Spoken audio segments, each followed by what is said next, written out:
What is up, everyone? So I am back keeping along with the trend of the top 10 series. So today I want to focus a top 10 on something rather special. Webtoons have, again, given us great content for the past 10 years in this decade, and far as scenes and as well as villains. And so today I want to talk about top 10 Webtoon villains that have surpassed us, surprised us, amazed us, and of course made us angry over the past decade. Now, apart from the scenes that I did recently, this was a very hard list to do because there are so many interesting villains in Webtoons. It was hard to really pick a good solid top 10. Now let's through wit and brain and really thinking I picked them. So hopefully you enjoy this video. So let's get started. At number 10 is Bogum, A Good Day to Be a Dog. Now, Bogum is a very interesting villain for me because he really doesn't reveal he's the villain until the final arc of It's a Good Day to Be a Dog, which again, I find very, very amazing and a good strategy on the author's part. But that's another video. Bogum at one point appears to be this nice character who is basically the wingman to Sion, only to really prove that he has quite a nasty and ugly side behind him. Then soon we revealed that he is the one who cursed Hana's family out of pure rage of the one that he lost. But this shift of good to bad, this whole reveal at the end of the series, and the whole unexpected and being surprised definitely gives Bogum a top 10 spot on this list. At number 9 is Athena, Athena's Complex. Now, the reason why I picked this certain character, one, because it was really great seeing Athena. And it's really good to see Athena, or the goddess Athena, being showcased as the powerhouse that she is. But also too, it's really good to have a webtoon basically about a villain. Now, she's not really a harmful villain or, a really detrimental villain, but she is the villain in the sense of she wants to get revenge on Poseidon for the feelings that, that were stolen from her, and basically wants to make him feel pain. And it's really good to see kind of a villain's point of a series, to see their side, to really get to see how they're feeling. A lot of times in the protagonists and the antagonists, we see a lot of the protagonist's point of view. But it's really good that we see webtoons that showcase the antagonist's point of view and why they're the way that they are. There's always a reason for everyone's actions, and there are clear reasons for Athena's actions. And I definitely kind of enjoy seeing it in Athena's Complex. But definitely her villainy, her attempts to make the reincarnation of Poseidon fall in love with her, and all the bumps and bruises that went along the way definitely deserve a top 10 spot on this list. At number 8 is the Toilet Reaper. You kind of know there's a trend about these villains who are kind of like stopping people from falling in love. That's because it was really interesting in me about how, they were always stepping in the way of two people being happy. And the Toilet Reaper, even more than Bogum, I feel, definitely was a case of this. Oh Holy is an amazing webtoon that is about a beautiful girl who falls in love with this one guy.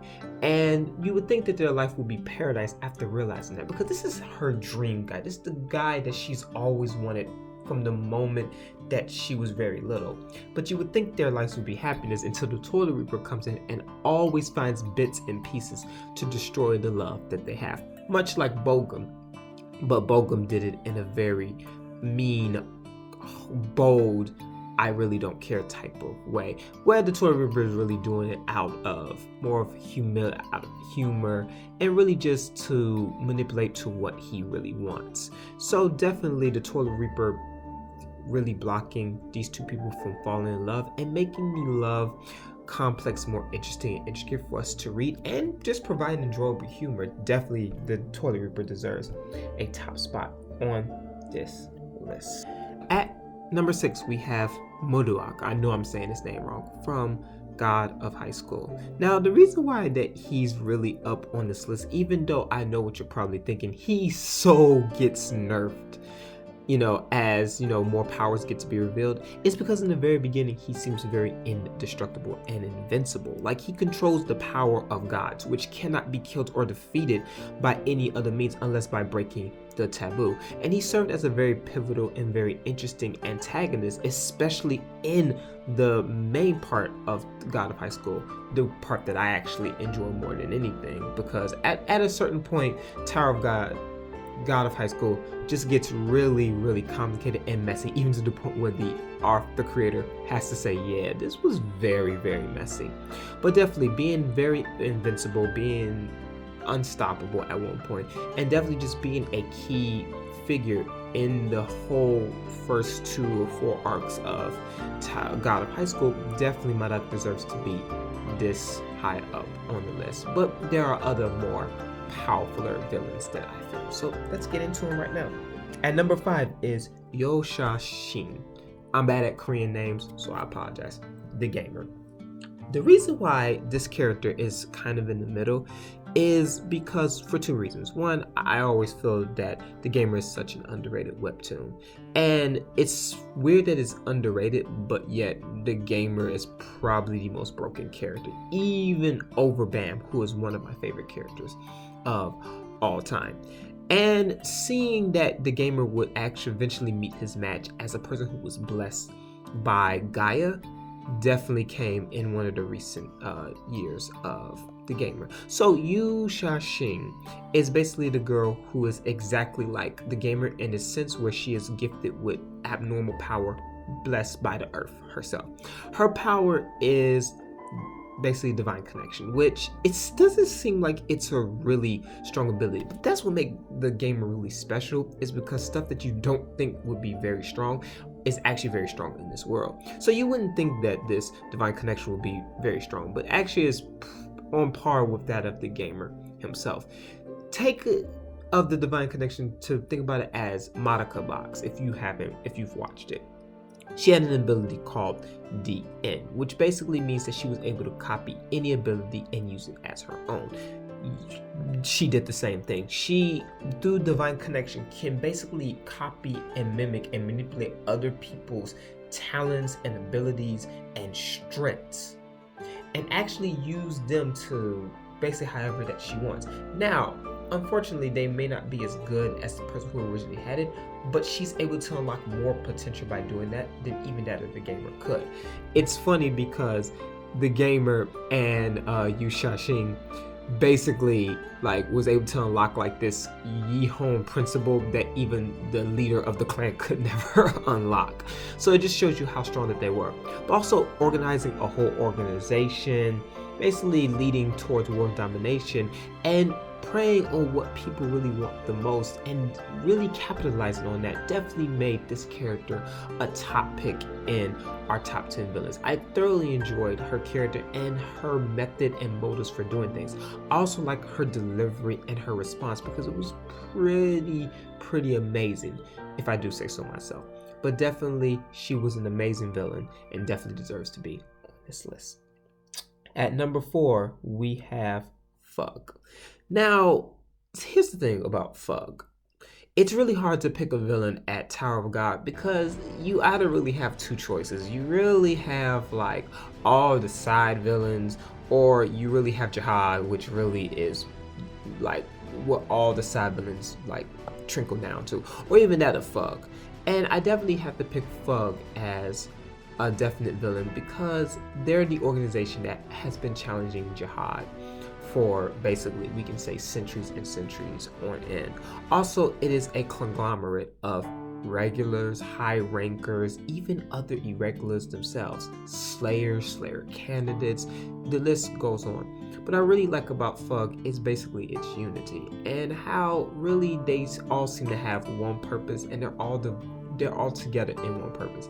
Even if they all go their separate ways, they all come to one truth. This division only stopped happening as of recently, but that's only because the war that has been foretold is only getting worse. But definitely, as the biggest group to stand against Jihad's power and actually have the power to do so, because they got my boy Jisan Han on their group. and just basically being the main antagonist of this series definitely gives it a top spot on this list. At number 3, we have Dr. Cromwell, Noblesse. Now, you're going to start to get what I really enjoy about villains. The main thing that I enjoy about villains is not those who are very overpowered. It's those who are working behind the scenes and really manipulating the will to however they want. It's villains that don't really show their power, but really show their mental capabilities and how easily they're able to take control of a situation by just using their mind alone. This is why I enjoyed the villain All For One, because he wasn't just super powerful, but he manipulated everything to the point where everything bended to his will. Even if his plan failed, he always had a plan within a plan within a plan. And I definitely respect characters like that because it's not only diabolical, but it shows like really a deeper personality, in my opinion. And Dr. Cromwell is definitely a character up on this list, revealing as a character a crazy scientist who seemed to have had a lot of latent power. Turns out to be a power madhouse at the end who becomes one of the final antagonists of the series of Noblesse. What is interesting about Dr. Cromwell is that he really doesn't make many moves until literally the final arc of Noblesse, which says a lot because it was years before Dr. Cromwell made a move. But we've always been teased that he has this and he has that, and he has other ulterior motives behind the scenes. But definitely, I've always enjoyed seeing Dr. Cromwell in action, especially within the final arc of Noblesse. And being a mastermind crazy scientist who uses his brain more than his brawn to manipulate the situations to get what he wants, definitely he deserves a high spot on this list, in my opinion. At number 2, Jeff from Days of Hana. I've always said this and I'm going to say it and I will always say it. Jeff is my favorite character in Days of Hana for several reasons, which if you don't want to hear them, I won't tell them in this video. I made several videos about Jeff. But basically, Jeff was a character that was so bad that he was hated by his own father, which was absolutely amazing. Like, even other high-ranking players in Days of Hana knew what a scumbag that Jeff was. And the thing about Jeff also, what made him a villain is that he really had no good side about him. Maybe when he was younger, but he really cares about no one but himself. Disguising as a really nice guy who honestly seems to have a lot of potential with, turns out to be a real scumbag who really manipulates people to his will, really just commands people as if the world gives him that, and is very aggressive and extremely violent. Jeff is one of my favorite villains and definitely an outstanding villain in 2000 and the decade, just basically because he served as a central point of Days of Hana. And even if there were other major villains in play, Jeff was the catalyst for them as well. It's funny how a villain who is not really the main villain, but kind of a side-ish villain, actually just creates more and drives more of the climax and plot of a story. And Jeff definitely did this to a perfect T. Also, just being completely heartless and seeing what he got what he deserved. I know it wasn't enough to everybody, but definitely his character dynamic is one of the most interesting animes that I've seen in a very long time. I thoroughly enjoyed reading Days of Hana, and especially just reading Jeff and really digging deep into his head. If I know what makes him tick, what is he really going to do? Why is he doing it? What will be the consequences of his actions? All of this was in my head as I was reading, and definitely, yes, we all hate Jeff, but we have to respect what he did to Webtoon and how effective he controlled the climax and his resolution within the series. And finally, the villain that I feel like is the best of the decade would happen to be X. X is very similar to both of the three within this Webtoon series. X really just does not seek really to kill, steal, or destroy. He wants to have fun, and everyone in his world is basically there for him to have fun. A twisted young kid who only wants to play, gets hold of the greatest power that the world has to offer and decides to manipulate people at his will. I will always say this about X. What drove me to believe he was one of the best villains was basically these 4 panels that I will always show. For don't think I have come to bring peace to the earth. I have not come to bring peace, but a sword. And a sword he did deliver onto the world of Dice. Even at this point, the whole world has gone loose because of his actions. X hasn't been even though he has a lot of power, as in you can consider him a god in some ways, just for the omnipotent power and him being all-knowing that he has.